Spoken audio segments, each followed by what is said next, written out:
Hello there, this is DM and you are listening to my notes. Today's notes are on money and the sovereign, specifically the Chinese monetary/political thought of money.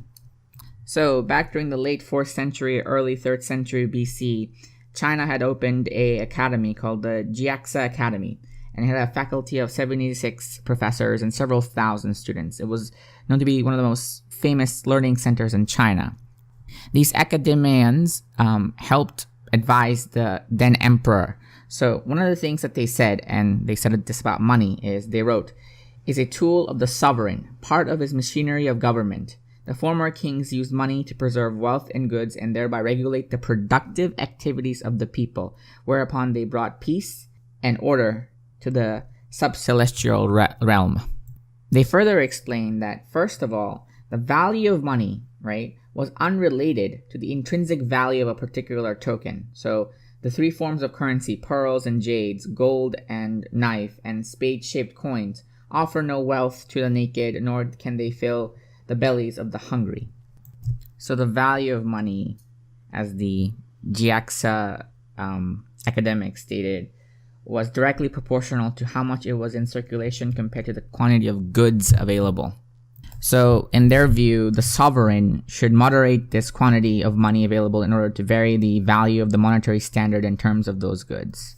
And the sovereign can do this in two specific ways: choosing a deflationary policies. So say if 9/10 of the kingdom's currency remains in the hands of the ruler and only 1/10 circulates among the people, the value of the money will rise and prices of the myriad goods will fall.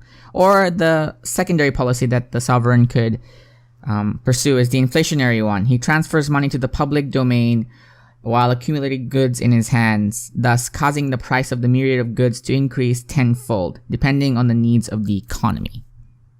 If this sounds familiar, it kinda should, because that's what generally the governments tend to do nowadays, is either do inflation or deflation through monetary printing.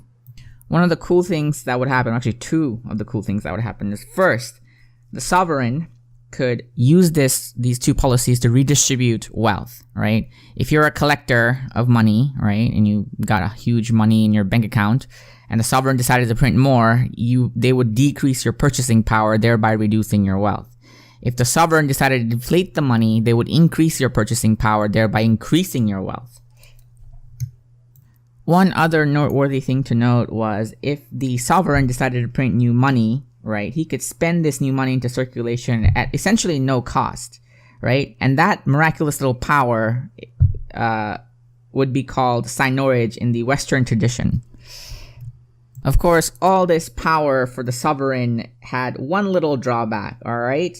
So the Jiaxia scholars pointed out that the sovereign must retain exclusive control over the rights of printing money. If anyone else in the kingdom was able to issue money, then they would aggregate to themselves control over the value of the standard of the economic sphere and usurp the power of the sovereign.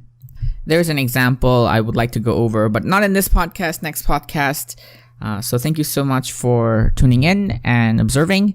I'll see you guys in the next one. Link, comment, and subscribe. Bye.